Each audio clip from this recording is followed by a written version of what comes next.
Hello everyone! Welcome back to Elexhub channel. It's another day in Elexhub Engineering Department, so it's another tutorial. In today's video, pag-aaralan naman natin ang BMP280 sensor, a powerful and affordable sensor para ma-measure ang temperature and pressure. Whether you're working on a weather station or an altitude tracking project, this sensor is a great choice. By the end of this video, you will know how it works, how to wire it up, and how to program it with Arduino. So let's get started. First, ano nga ba ang BMP280 sensor? The BMP280 is a digital barometric pressure and temperature sensor developed by Bosch. Ginagamit siya sa IoT projects, drones, and weather monitoring systems. It operates on both I2C and SPI communication protocols, making it easy to integrate with microcontrollers like Arduino and Raspberry Pi. Upgraded version siya ng BMP180, offering better accuracy and lower power consumption.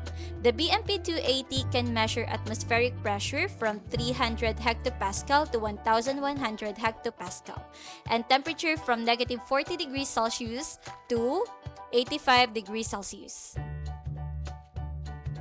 To get started, you will need the following components: the BMP280 sensor module, the Arduino Uno or any compatible board, the jumper wires, and a breadboard.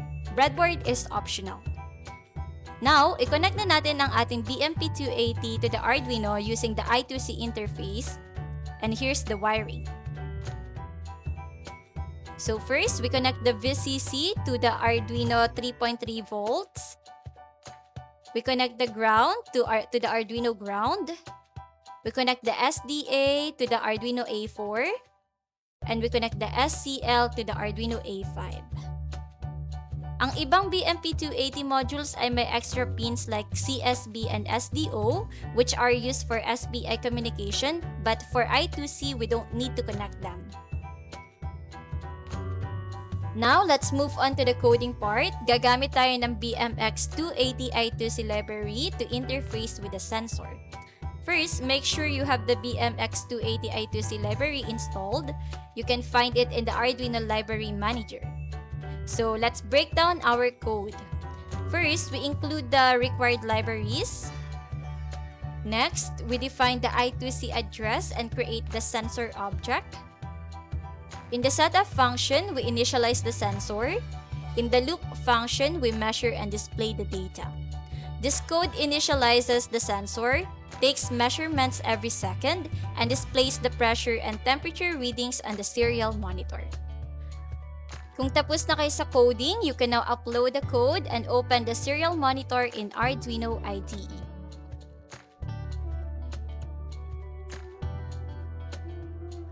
You should see real-time pressure and temperature readings.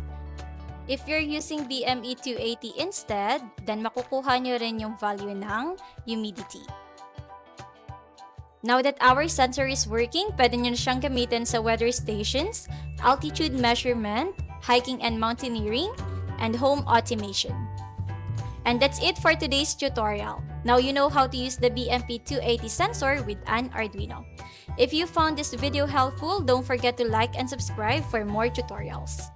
If may tanong kayo, drop them in the comments below. I'd love to help. Thanks for watching and see you in the next video. Happy making!